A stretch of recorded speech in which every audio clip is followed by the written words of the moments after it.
First time trying this. We're gonna see how it goes. Okay. I'm thinking that I'm live. I'm thinking that it's good.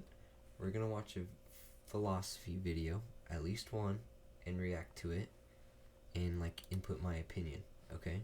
So the title is Life is Not a Problem to be Solved. Let's get You it. don't need a system or a solution. Okay, I'll restart. Maybe I'll just, restart. what if you don't need a plan? Maybe you don't need a system or a solution. Maybe just being here is already enough.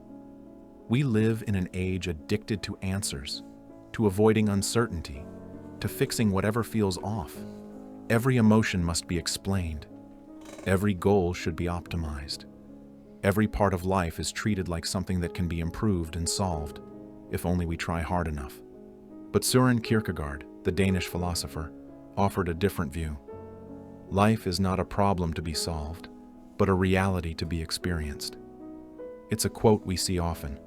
Maybe we even share it because it sounds wise, but how often do we really let it sink in? Okay. Just to feel it out and see how often I want to pause, how often I want to talk. We're gonna say life is not a problem to be solved, but a reality to be experienced. And so far, I'm fully agreeing. I mean, when you're born, you're kind of just put into the spot that you're in. So it's not like you could solve much in a lot of scenarios. And what are you solving? There's a bunch of issues that you have to deal with in the world, and depending on who you are, you're not able to solve that, and it feels like people who can possibly solve it aren't trying to solve it. So it has to be an experience, because you can't solve the problems when you don't know what problems there are. Problems could be defined differently for everyone. One thing could be a problem to one person, but not a problem to another person. So if you solve it, you're switching it. I'm going wide-eyed because I'm nervous. Kierkegaard wasn't simply telling us to stop overthinking. He was asking us to rethink our entire approach to life. A problem is something you fix. A reality is something you live. That's the shift. A problem can be solved and put aside. But life isn't like that. Life is messy, uncertain, full of change and contradiction. It asks for your presence, not your control. Even in Kierkegaard's time, people were trying to turn life into a system. Philosophers like Hegel believed that, through reason, all of history and all of human experience could be explained, that every conflict and struggle would eventually lead to some higher logical truth. But Kierkegaard looked at people. It's weird how there can, okay, let me go back so I could read that. Okay, nothing great in the world was accomplished without passion. I fully agree with that. I think it takes passion, and I think looking into the camera is the right thing for this, okay? So I agree with that. I don't think without passion, you wouldn't have really anything to want to, go after, that's your emotion, that's what you're feeling, you want to achieve this thing, whatever that is, whatever your desire is, but it's a passion, it's a desire, it's something that you want to reach yourself. So I believe I agree with Would that. eventually lead to some higher logical truth. But Kierkegaard looked at people, not theories. And what he saw wasn't neat or simple. He saw individuals full of fear, love, doubt, I like this picture. faith. There's a He saw deep- people trying to make sense of life from the inside, not as a concept, but as something they were right in the middle of, something they had to live, not understand. He didn't believe that contradiction could be smoothed away by thought. In fact, he believed that contradiction is what gives life its depth. To exist is to be caught between I agree. opposing forces, faith and doubt, love and despair, freedom and anxiety. These aren't bugs in the system. I mean, those They are can the go system. hand in hand as well. And though. any attempt to explain them away with rational theories only flattens the richness of our lived experience. The thing is to find a truth which is true for me. Not an objective theory, Yeah, your mind works its own way. From your previous experiences, you believe what you believe. to believe something else is true, you would have to come to that conclusion on your own, is what I found out and what I've seen a bunch of times. So to come up to this truth, that something truth in your vision, you would have to see it from your perspective, and first off, probably disagree. If you you could agree with it immediately, but that was because of your experiences through life which made you agree with that. You know what I'm saying? Like, people say, I hate my life. That's just one that I could come off, and I could agree with them because maybe they did have a hard time growing up or a hard childhood that made them hate their life, while someone else could say, I love my life, and have a good childhood, have a good life that they have going for them now, and they're both right, both people are correct with what their statement was. So it's true for me. It's what's true for you. Not a universal solution. A truth that is lived, not studied. A truth earned through suffering, commitment, and risk. Kierkegaard wasn't interested in knowledge that sits comfortably on the shelf. He wanted the kind that wakes you up in the middle of the night, that haunts you, that forces you to choose, without certainty. To him, real truth is subjective, not in the sense of being arbitrary, but in the sense of being personal. It's what you stake your life on, not what you think, but what you live. This is the paradox at the heart of human existence. We long for clarity, but we live in mystery. We crave systems, but we are shaped by You're just born into a life. You don't know. Well, the world tells you what's right and what's wrong. The world that we live in tells you what's right and what is wrong. Laws, everything, and pain tells you what's right and wrong in some ways too, or I think that makes sense. Okay, so be with me for this. That one movie, I wish I had the name. It's the guy had cameras on him his whole life. I'm blanking on the name. I know what movie it is, and I really hope you do too. But he had cameras on him his whole life. He was living a life that he thought was normal, that he thought was the normal for the world, the world that he lived in, because that's what he was taught, that's what he was shown. So why would he know any differently? And that's why that contradictions. We search for solutions, but we are made of questions. And that's where Albert Camus enters the conversation. Camus, writing a century after Kierkegaard, faced a different kind of world. One devastated by war, fractured by ideologies, and hollowed out by the failure of belief. But he saw the same by ideologies and hollowed out by the failure of belief. Okay. But he saw the same condition, a human being crying out for meaning in a universe that offers none. For Camus, this gap between our search for order and the world's indifference is what he called the absurd. It is the condition of realizing that life does not come with answers, that the universe is silent, even when we beg it to speak. And that's the weirdest thing, that, let me go back. Not come with answers. That it doesn't come with answers. Because, that's how you grew up through, in American childhood, in American systems, and that's what you lived to do, You lived your whole childhood just to answer questions, to, questions that were answerable, too. Through childhood, through English classes, through math classes, all of science, high school, all you're doing is answering questions, So it's weird that the real life, you can't answer certain questions. There are things that are unknown, and, you just can't find an answer either. And it's not like you can't find it because you don't have the information available. Well, yeah, you don't have the information, but it's not the information is out there. It's there's literally no answer, and that's just the weirdest thing. That the universe is silent, even when we beg it to speak. But unlike the nihilists, Camus did not believe this silence made life meaningless. On the contrary, he believed it gave us a kind of freedom. If the universe refuses to offer us purpose, then we are free to create it, not to escape the absurd, but to live within it, defiantly.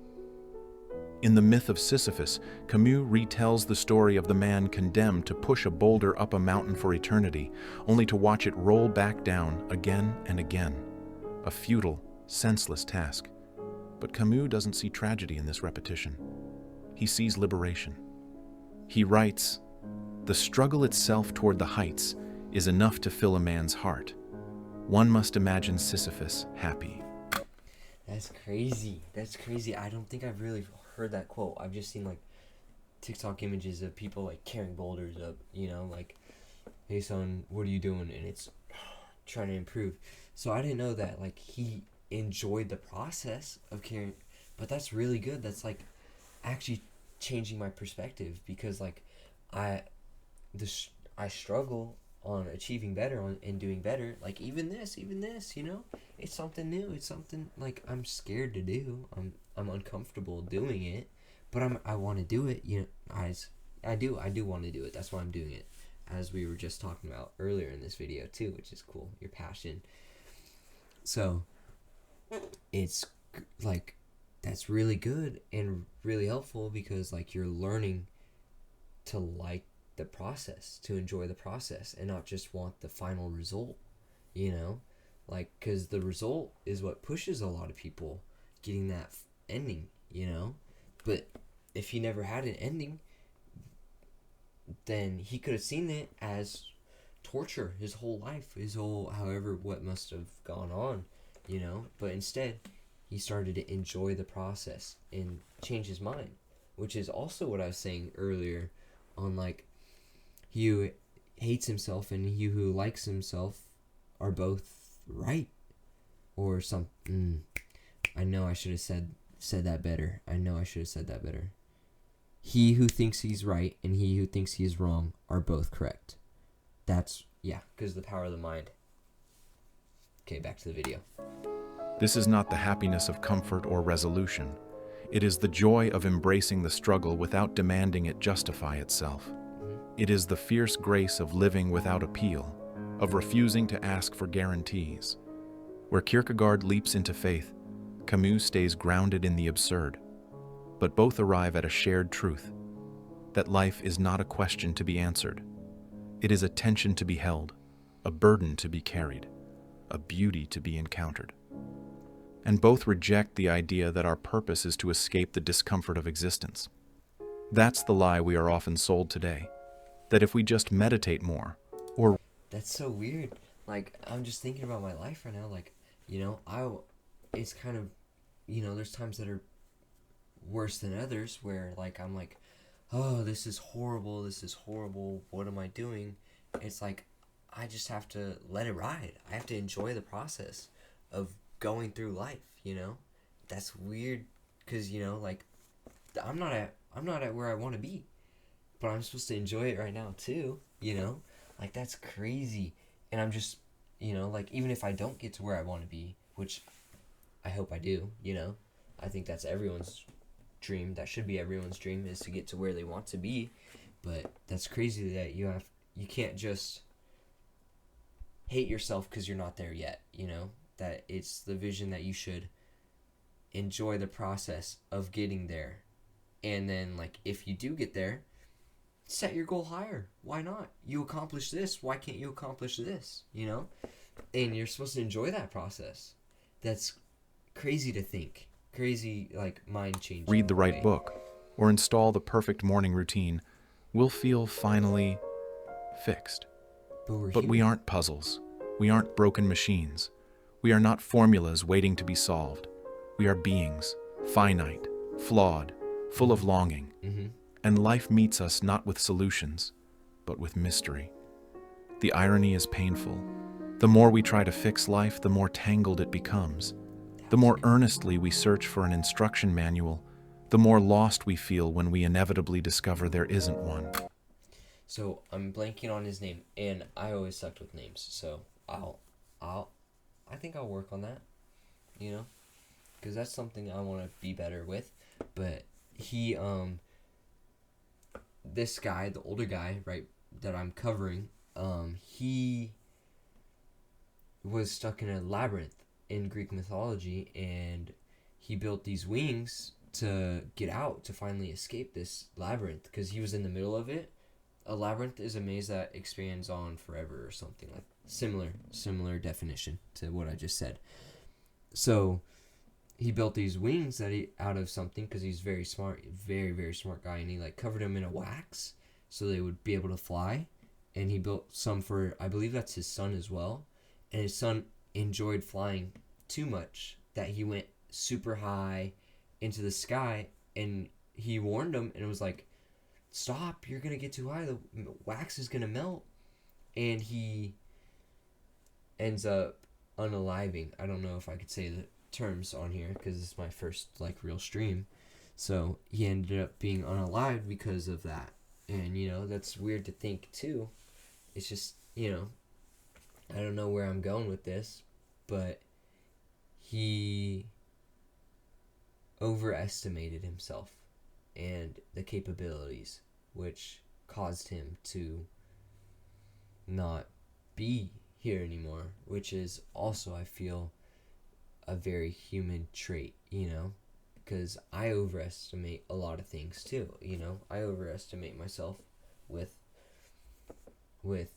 how like my odds are. Like, I've done dangerous things and not think about the repercussions because I've felt better than someone else in some form of way. That doesn't make sense, but in the moment, or the fact that I'm human, I don't know which one it is, or it's my trust in myself and in what I'm doing that fully relates back to this. I could fully trust what I'm doing and myself too much. His machinery, his wings, my car, I could put too much trust in one thing or the other and end up being unalived because of my human instinct. For some reason, it's mine. Maybe a lot of people probably don't have it, I would hope, because it's not good. Okay, back to the video. We keep looking for the glitch in the system, as if meaning were a feature we just haven't unlocked yet. But life doesn't malfunction. It refuses to function according to our expectations.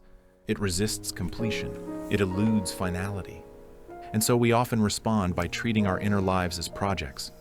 We diagnose ourselves, optimize our schedules, reframe our thoughts like algorithms. We begin to treat our humanity as a performance review waiting to happen. Am I happy enough, productive enough, enlightened enough? But Kierkegaard would say, this is despair.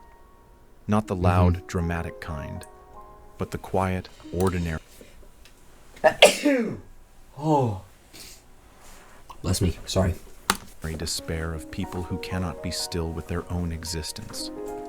He called it the sickness unto death, a condition. Always wanting more, always pushing yourself, always.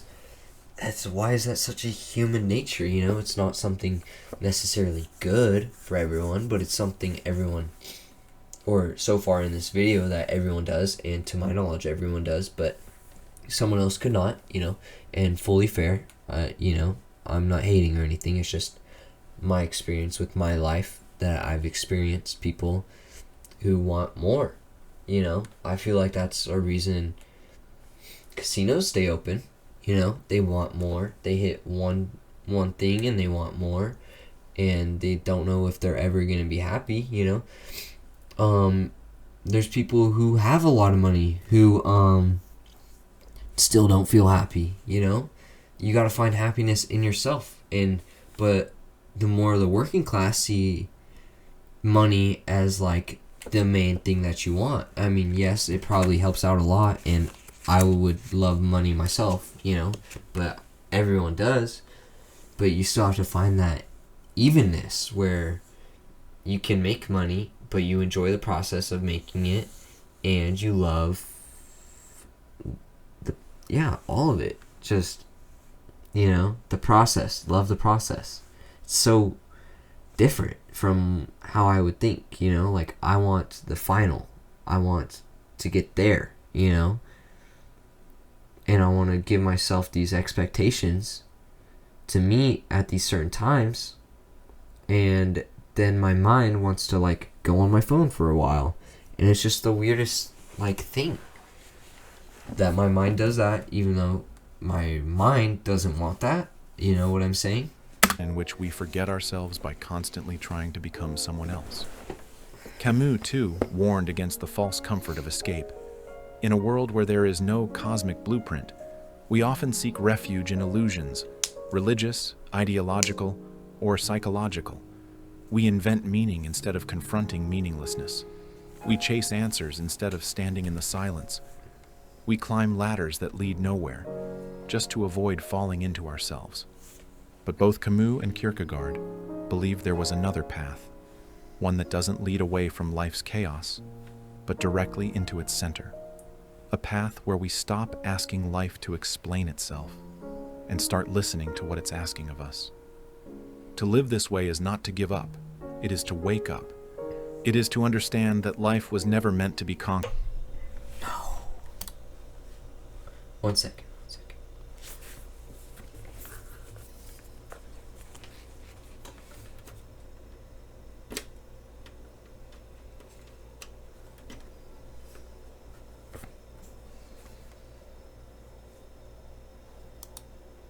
Like a question.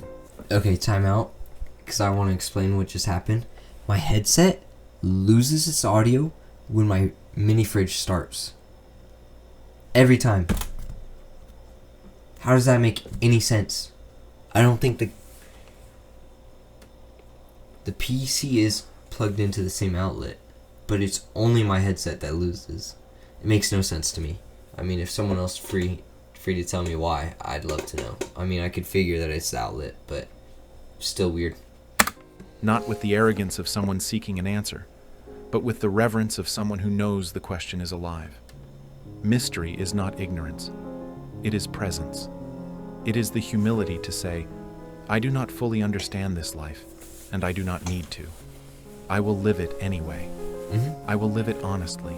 That's right. I will let it break me open and rebuild me, again and again and again. What would it mean to embrace life as a poem rather than a puzzle? To receive the world not as a problem to be decoded, but as a landscape to be walked, slowly, without a destination. This kind of living cannot be measured. It cannot be monetized or maximized.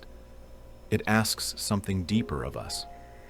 Attention, stillness, surrender.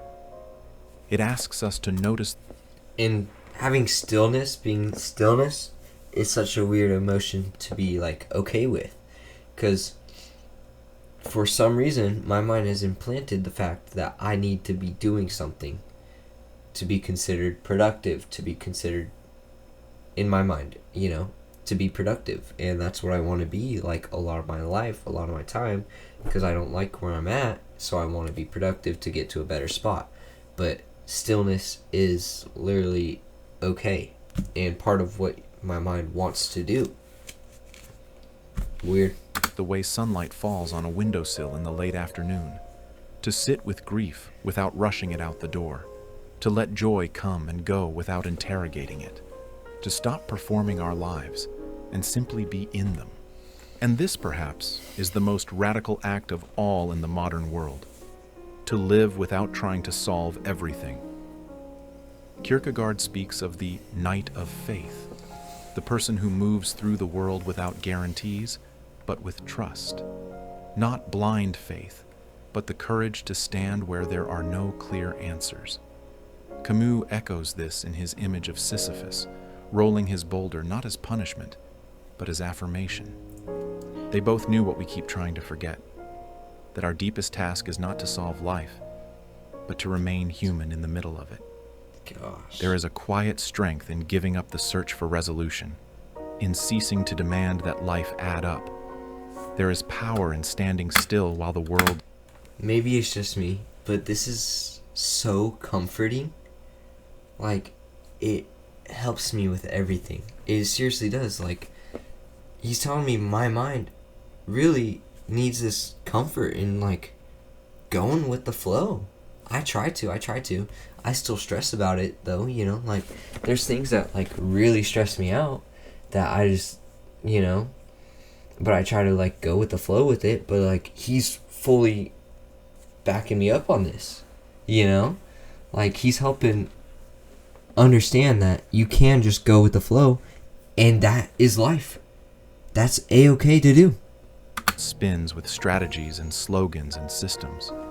Still, not because you've given up, but because you've decided to begin. Begin living, actually living, not waiting for the moment when everything finally makes sense, not holding your breath until the fear goes away, or the pain becomes manageable, or the map appears. Just living, messy, incomplete, full of contradiction. Kierkegaard dared us to live without knowing. Camus dared us to live without hoping. And in their daring, they do not take meaning from life. They give it back to us. They remind us that this life, with its mournings and heartbreaks and absurdities and awe, is enough. There will be no final answer, but there can be presence, there can be integrity, there can be courage. So stop solving, start showing up. Let go of the chase, let go of the ladder, let go of the myth that if you just think a little harder, try a little more, you'll finally feel complete. You won't. You don't have to. Because life is not a problem to be solved. It is a mystery to be lived. That was such a great video. That was In order to really such a great video. Let me go back. What if you Everyone, go subscribe to this guy. I'm going to give credit to him in my video for when I post it. That was amazing, and it should have way more views than just that, and way more likes than just that. Everyone, go subscribe to this guy. I don't know who would watch me, who will watch me. I don't know what's down the line for me, you know?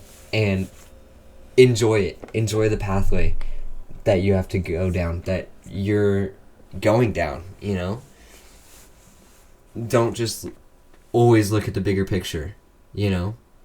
Enjoy the pathway. Enjoy the L's that you take, the like learning experiences that you take, whether those learning experiences are good or bad. You have to enjoy it because it's all one ride that you're going down. I will definitely get better with my words as I continue these videos. And, you know, that's just on me, you know, it's just part of my life. It's something I'm rolling with. I want to do better, so my passion is going to push me to do better because this is something that I like. And that was so entertaining. That was such a good video. All right. Deuces, guys.